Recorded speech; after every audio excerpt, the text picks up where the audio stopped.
Hi, good evening, ladies and gentlemen. Welcome to Show with Carl and myself. And let's welcome our guest. Hi, Mr. Curtis. How are you doing? I'm doing pretty good. Thank you for having Okay, and Carl is my co-host for this show. Hey, How are hi. you doing? Doing I'm doing good. good. Yeah. Okay, so tell me, Carl, who do we have today? His name's Mr. Curtis. Welcome to the show, Mr. Curtis. appreciate It's you. Yeah. it's finally good to meet you. I found him last night on Facebook, and I'm gonna have him share a little bit about himself and his story. So yeah, take it Okay, away. Mr. Curtis, floor is yours. So give us your intro, please. Well, my name is Curtis Jackson, aka Curveball. I am a internet radio DJ. I'm a podcast host as well as a podcast editor. I have been blind since the age of birth due to congenital glaucoma. I had 4 cornea transplants, but they all failed. I am now 43. I just turned 43 last Friday, which was November 12th. So, been blind for 43 years. But I have not let that stop me from living the life I want. I'm full time employed. I provide solely for my family. Got 2 kids, and that's a little bit about me. Very well, very well. We are so proud of you. So I think you're inspiration as well as example for so many people. So we should really be encouraged by your success and also look forward to learning from you. So also tell me a little bit about what happened and when did it start? You said you had glaucoma. Yeah, I had congenital glaucoma at the age of born. They tried 4 cornea transplants, but they all rejected. So I I have glaucoma runs through my family. So that's how Oh, that happened. that's how it is. Okay. And so tell me what age it started affecting you. Oh, it affected me from the first day I was born. Oh, okay. Wow. So you had the congenital type probably. Right. Okay. Okay. Yeah. Yeah.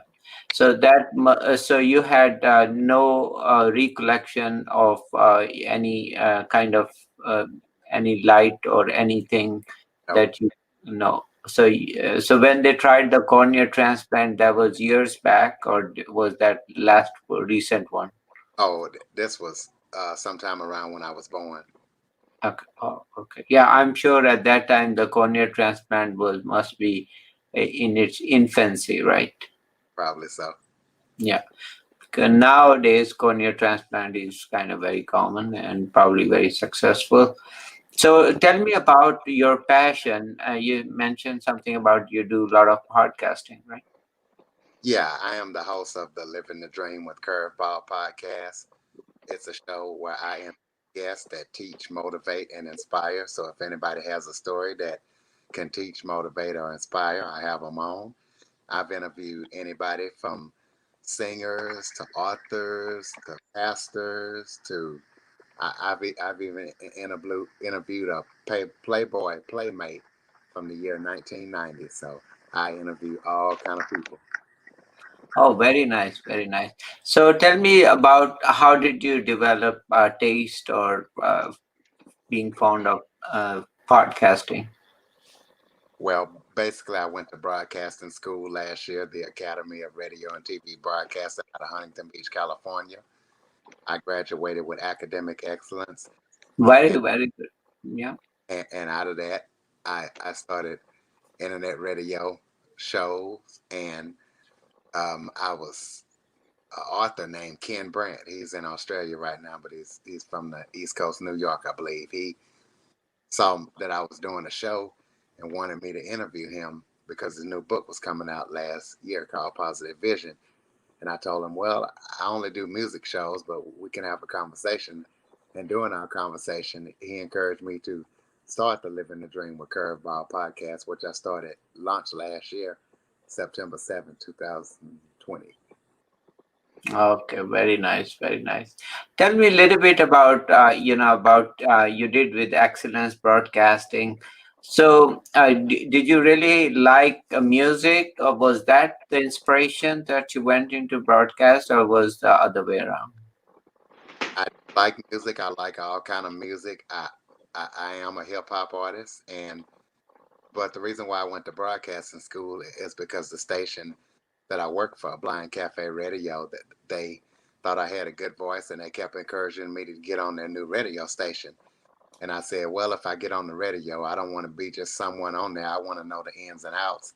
So I jumped on the radio station, and I said, well, I need to go to broadcasting school. So I found a program that you could do online, and started because I wanted to know everything about what I was doing if I was going to be doing a radio show. I realized that you don't have to do that to be a broadcaster, but I wanted to know what was going on.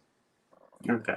Tell me about your taste of music. You said you listen to everything, but you like hip hop. I like all kind of music. The radio show that I do, I play a variety of music. I like the older hip hop, and I like R&B, Motown. I like pop, rock. I like it all. I'm not closed minded when it comes to music. Okay. Do you do just music show, or do you also sing? I'm a hip hop artist, and I Oh, radio show. okay, very nice. So, can you sing something for us, or? Yeah. Let me see here. Curveball is back again, dropping the hits that you used to. Go on, tell a friend. You remember in '94, I said go with the flow. Now it's 2020, wants to make the crowd say, ho. And I'm repping D-Town, crushing them seeds like an elephant, killing them with the street sound. You better get out the way, because I'm flowing like no other. Lyrics tighter than a mother. Very nice, very I nice, like it. Yeah, very good. very spontaneous, very nice. So, tell me, who is your inspiration in music? Um, my favorite rap group is Bone Thugs and Harmony. And I grew up listening to people like Snoop Dogg, Tupac, uh, Ice Cube, Dr. Dre, LL Cool J. You know the older rappers, the Ghetto Boys, stuff like that. Yeah, yeah, I like LL Cool J. I like Dr. Dre. Yeah, Snoop. Yeah, yeah, yeah. I think Dr. Dre's song is California, right? Yes, California Love and him, Snoop, and Yeah. Eminem. They're gonna be on the Super Bowl halftime this year. Oh, yeah, yeah. That was my favorite song, California. So, Carl, do you like LL Cool J or Dr. Dre? I'm not into rap very much, doctor, but uh, I'm kind of like Curtis though. I I do like a lot of the 90s, a little bit of the 70s, 80 music, Frank Sinatra. That's life. That's what all the people say. Yeah.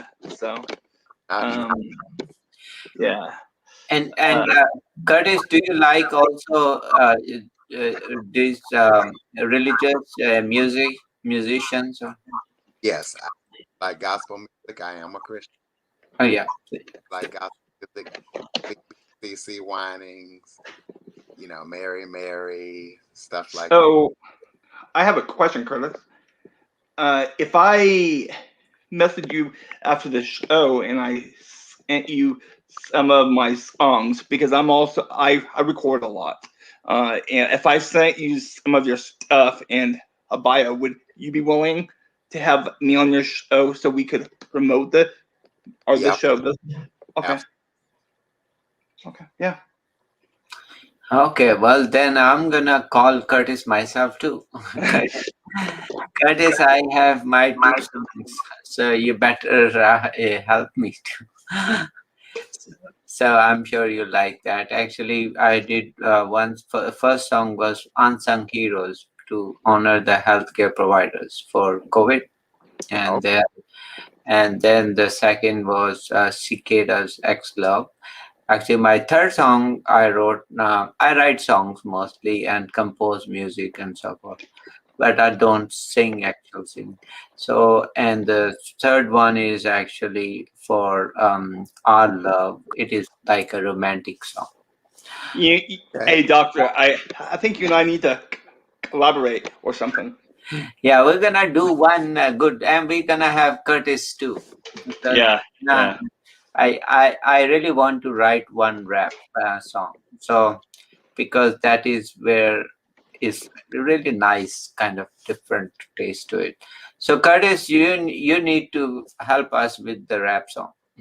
Absolutely. Okay, so tell me also about Curtis. You said your inspiration are LL Cool J and others. What are the other music you like beside those? R&B. I like pop. I like Uh, rock, country.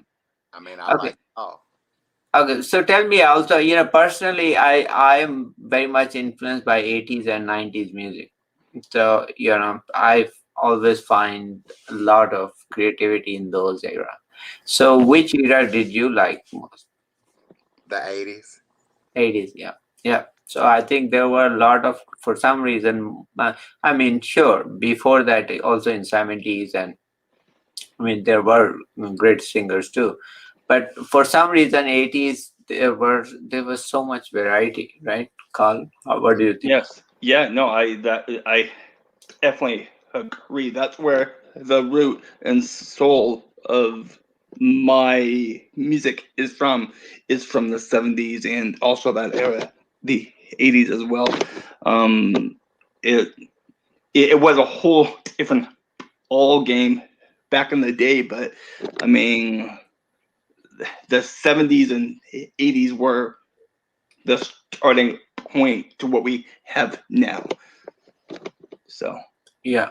Also, Curtis, tell me about one of the any special 80s which you really like.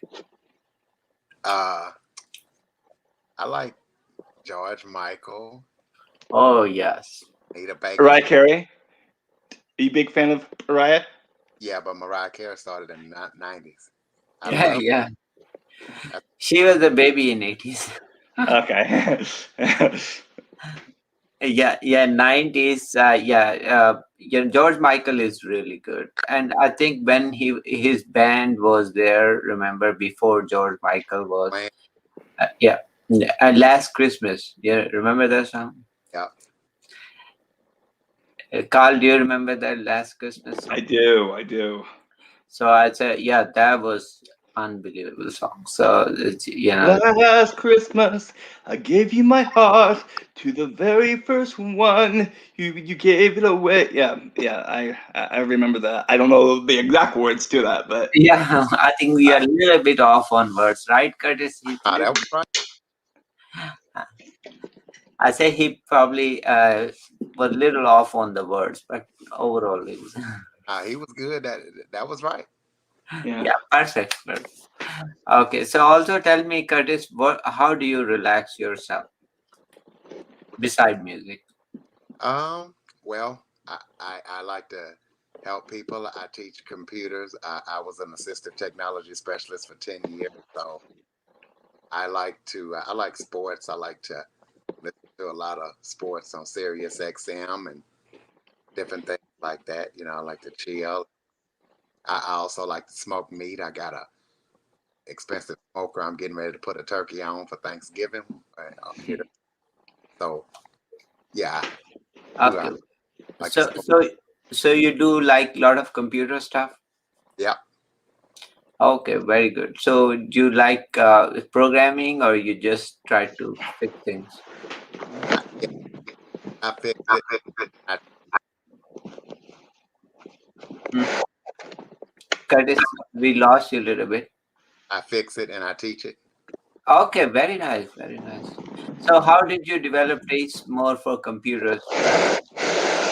Well, computers is a big part of my independence, being blind, and so since I use it, I was like, oh, I might as well really learn it. actually make some money and you can actually help people.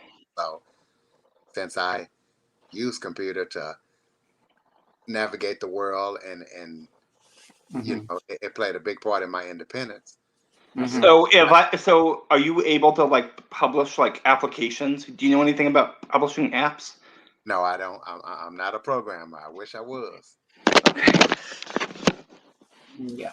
Yeah, so the app is a little different, but also a lot of people need help with computers, and there are different levels, and of course app is one of them, but basic education is missing in a lot of people, right?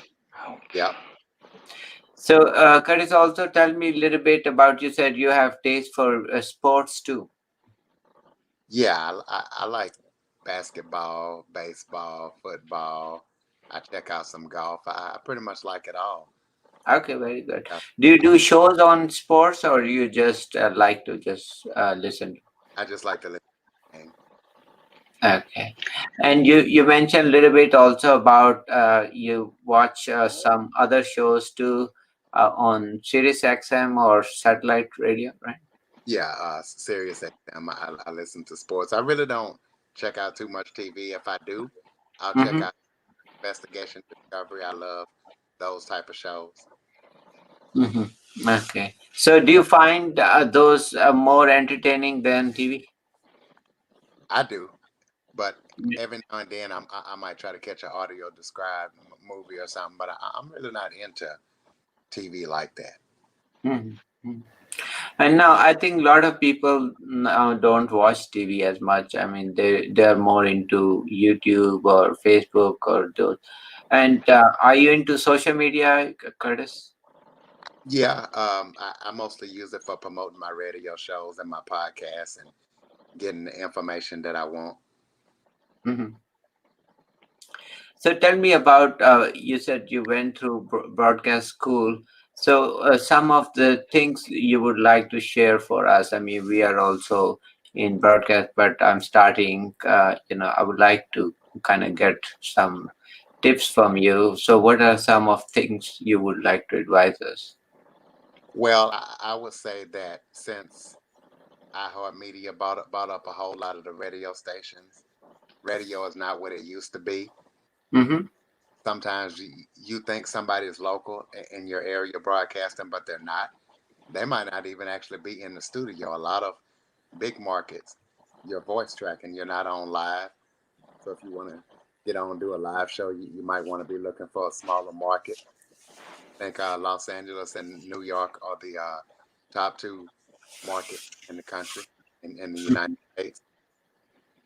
And so the broadcasting software that I use is called Station Playlist Studio, and Mm-hmm. I that's from my home, and I put it into a folder, and it goes into the rotation if I need to do that, or I could actually connect to the server and get on live. So that's broadcasting, and the reason why I say that is because as a blind person, a lot of the studios are not accessible to radio stations because they have touchscreen boards. So if you try to go into a radio station that has that as a blind person, you're not going to be successful unless they're willing to let you do your show from home, and you can just send it in, and the board operator can put it in. Mm-hmm. So you find that internet is really helped you, or social media really helped you because you can do that. Yeah, internet radio because yeah, you can connect to that server and you could do a live show right there. Okay. Now, which software or which server do you use? I use Station Playlist Studio Uh, because it is accessible with the screen reader that I use with my computer, and they actually cater to blind. And Brian Hargent has done a real good job in writing scripts and filling in some of the gaps. okay, very nice. Also, tell me a little bit about, you mentioned some you do enjoy different sports. So, who's your favorite teams or players? My favorite football team is the Dallas Cowboys, and my favorite baseball team is the Atlanta Braves, who just won the Super Bowl. I Okay, wow, wow, that's very mean, nice. the World Series. So Dallas, how come you like Dallas Cowboys? I mean, I don't doubt that, but I know a lot of fans there. Nothing against them, but they did not win many times Super Bowls. In the '90s, they they've had a little bit of success. I mean, a Super Bowl is hard to win. Yeah. There's a lot of teams that Dallas has won more than, and I've just liked them ever since I was a little kid and growing up coming through high school. Emmitt Smith, Troy Aikman, Mike Irvin. So I've always I So still Troy Aikman, yeah, he still comes on or does NFL shows, right? absolutely So I'm sure it's a great feeling to recognize him now back still. Not, I mean, as an NFL commentator, right? absolutely. Okay. Yeah, I love Steelers too. I mean, I watch all of them. So what is your prediction for Dallas this year? Well, they're looking real good. The real test is gonna be tomorrow when they face the Kansas City Chiefs. That's gonna be a big test. So, Carl, any your favorites on these NFL teams? I'm not a huge football fan, Doctor. Okay. Well, I kind of wish I was. I'm not huge on football, so can't say. uh, okay, Curtis. I bet money every week, so you can well imagine how junky I am. So I study every team. I know all their players, all their stats. Are you into fantasy? Yes, I love fantasy. Not only do I do fantasy, I'm in a league right now, but I also do pick 'em, where we try Oh, to you pick. do pickups. Okay, very good. How's it going so far? I mean, this season is brutal for me. I did not win anything so far, which is Fan- horrible. In my fantasy league, I'm 4-6, but in the pick 'em league, I'm in second place actually. Wow, wow. They must be doing. Awesome! Congratulations. Then I should have called him earlier to do my picks. So, who's your pick for Dallas Kansas game? Uh, I actually picked Kansas City. I just feel like if Patrick Mahomes is on, I mean, he put up 36 to 40 points last week for fantasy. So if he's on, a hard time with him, but we'll see if they can keep up. I hate to bet against my team, but when I'm playing for money, I gotta kind of, you know, Hmm. So, what is your prediction? Who will be in those postseason teams? I think Dallas will get there. I think Kansas City will be there. Green Bay, the Los Angeles Rams. I think they will end up being there. I think New England is going to be there. They actually found a good quarterback, and it looks like they're doing pretty good. The Steelers, they're always around. Well, Steelers might not, maybe. What about Tampa Bay? Yeah, I think that they'll get it together, and they will be around.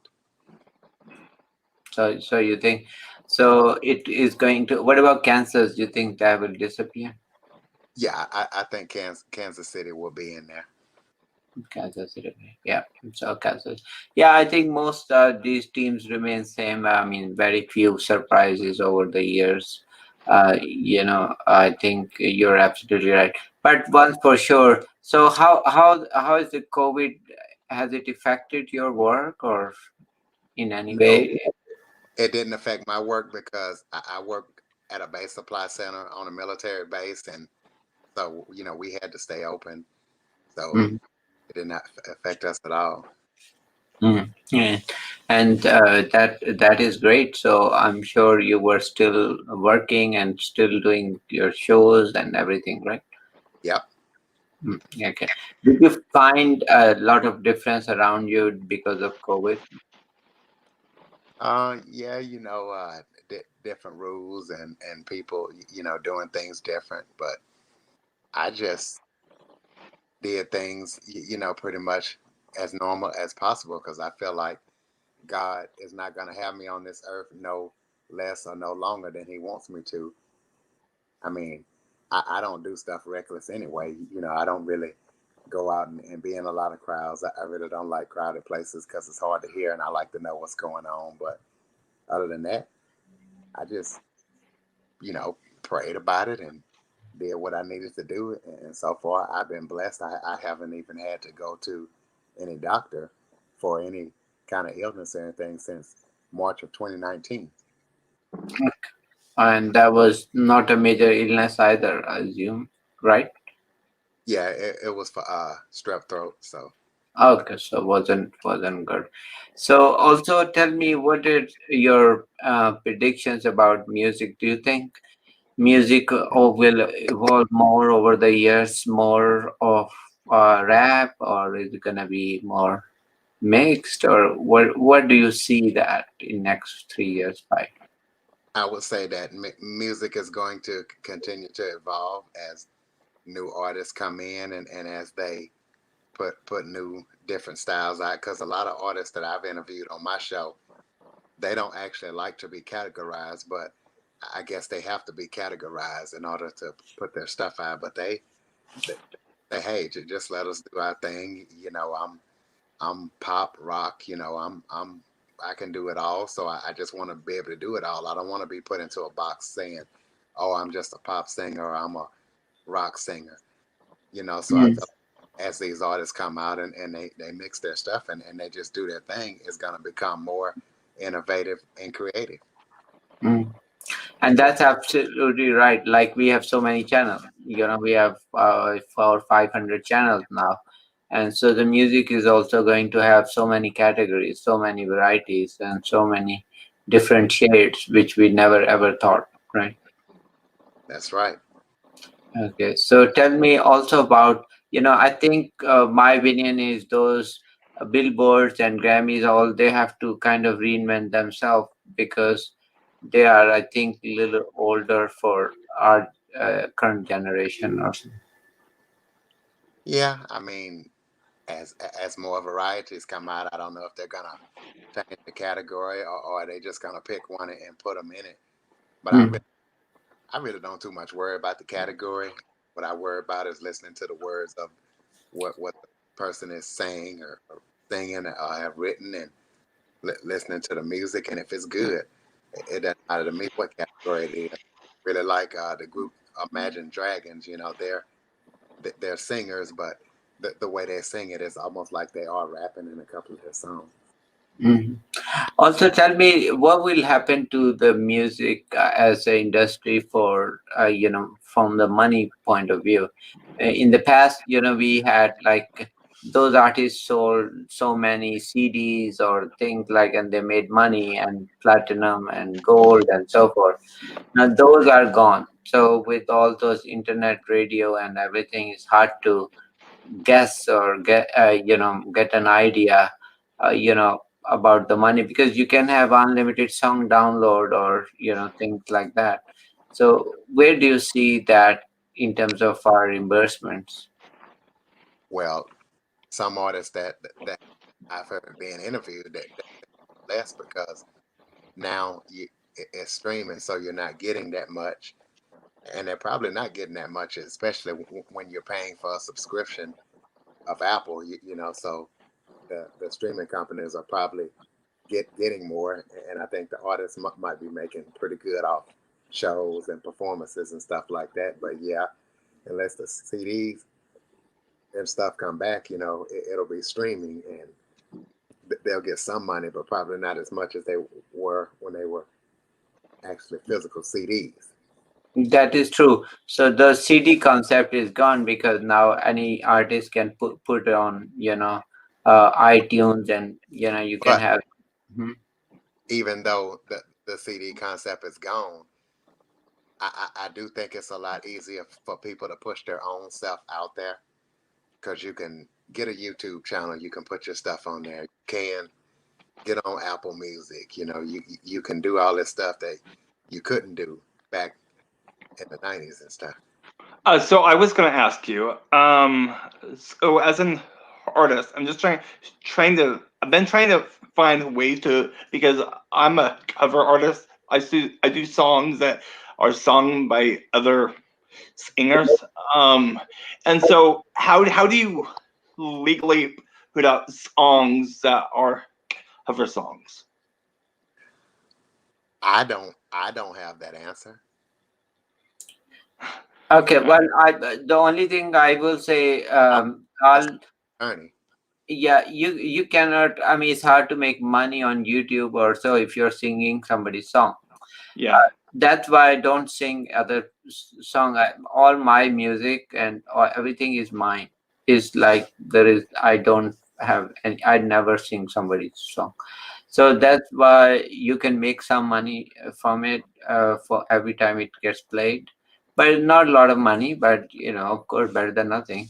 And then we are doing, like Curtis is saying, we are doing a live show. So to do that performance, to sell the tickets, you can make a lot of money. If that show is successful, right, Curtis? Yes. Okay. And And I that. do Mhm. somebody on my podcast a couple of days ago that actually helps new artists get their brand together and helps them get all kind of stuff that they need as an artist that it's hard to obtain. Stud the Kid. Okay, I think that is good, Curtis. So, we'll after this show, we'll also ask you some advice and help. Sure, right, Carl? Yes, sir. So that would be a great example if we can, get some help. Sure. Curtis, any advice for the new artists and anything else you like to share before we say goodbyes? Um, I would just ask people to visit me on the web at www.djcurveball.com. Follow me on Instagram at DJ Curveball and on Twitter at DJ Curveball1. Go like and subscribe to the show. Check it out. As far as artists, today you can actually, I record my stuff out of a home studio. I have a $400 Sennheiser mic, and I have an audio interface, and I have a ISO box booth, a little small portable booth. So you can record your stuff, make it a good quality, right from your home. And since you have the opportunity to do that, the sky's the limit. So keep being as creative as possible. Keep writing the best music that you can, or record, doing whatever you do, singing it or whatever you're doing. Just keep doing it the best that you can, and just keep going. Make sure everything is yours. Make sure you own everything, so that way, if you do start to be successful, nobody else has their hand in your stuff. You got it all. Yeah, and I think that is so true. But also, the journey could be a little bit harder than earlier artists, but I think the main thing is your passion and your persistence. So if we keep on that, one day we'll reach our goal, right, Curtis? Yep, that's right. You might not have the promotion that maybe a Jay-Z or Nickelback have. That's they're able to get out there like that and get those big platforms, but just keep pushing. And like I say, if you believe, you can achieve. Yeah. Okay, well, thank you for that inspiration, Curtis. It was pleasure knowing you, meeting you, listening to you, and enjoying your music. Stay blessed and happy Thanksgiving and happy holidays. Same to you guys. Thank you for having me on. Take, Thank you. Thank take you.